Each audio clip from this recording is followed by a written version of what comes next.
किया वो उन लोगों की आवाज़ थी जो दबी छुपी आवाज़ थी। आप देख रहे हैं TNN24 उर्दू न्यूज़ चैनल और मैं ज़मीन अतहर आपसे सलाम अर्ज करता हूं। और मैं एक ऐसी जगह खड़ा हूं जहां पर अकोला में मुस्लिम लड़कों के साथ में वहां की हुकूमत ने अन्याय किया है और उसके धरना प्रदर्शन के लिए यहां पर हमारे साथ में मुफ्ती साहब मौजूद है। आइए उनसे हम जानने की कोशिश करते हैं कि क्या था मामला और ये जो धरना प्रदर्शन मतलब किया जा रहा है इसका क्या मकसद था।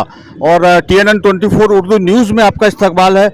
आप कुछ बताने के पहले आप अपना तारुफ बताइए।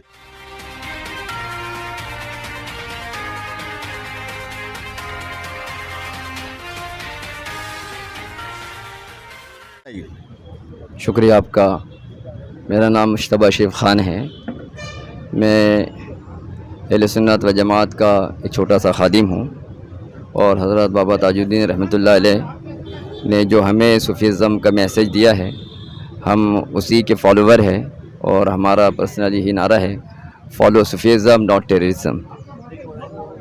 आज हमारे आने का मकसद ये था कि हम हुकूमत के ज़िम्मेदारों को ये बताएं कि अकोला की सरज़मीन पर जिस तरह के हालात बिगड़ रहे और वहाँ पर बेगुनाह लोगों को उठाया जा रहा है और उनको सख्त अज़ियतें पहुँचाई जा रही है।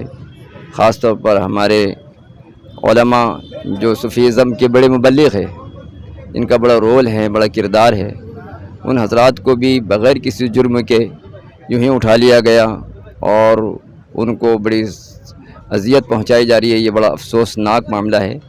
हम ये चाहते हैं कि जो मुजरिम हैं जिन्होंने कानून की ख़िलाफ़ वर्जी की है उन्हें सख्त सज़ा दी जाए और कानून के मुताबिक उन पर एक्शन लिया जाए।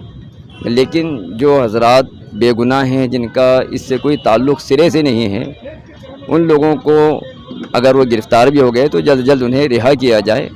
और गवर्नमेंट ये वहाँ के जो ज़िम्मेदारान पुलिस अफसरान हैं उनको भी हिदायत जारी करें कि जितना जल्द हो सके हम उस शहर में अमन व शांति को कायम करें, क्योंकि अमन व शांति से ही हमारे मुल्क की तरक्की है और हमारे मुल्क का फ़ायदा है। और ये जो ज़्यादती है, जुल्म है, जबर है, तशद्दुद है, ये सब के लिए हानिकारक है, नुकसानदेह है। तो हम यही चाहते हैं कि जो है जल्द अज जल्द जिन लोगों को गिरफ़्तार किया गया है उन सबको जल्द अज जल्द रिहा किया जाए और वहाँ पर जो है अमन शांति की फ़िज़ा कायम की जाए।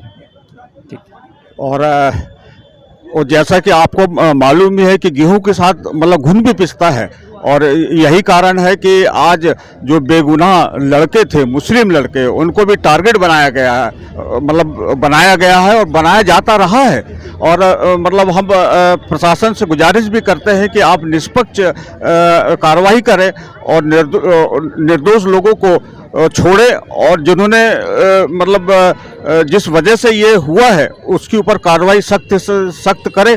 और ऐसे ही देखते रहिए TNN24 उर्दू न्यूज़। मैं ज़मीन अतहर आपसे विदा लेता हूँ। शुक्रिया, धन्यवाद, अस्सलाम वालेकुम।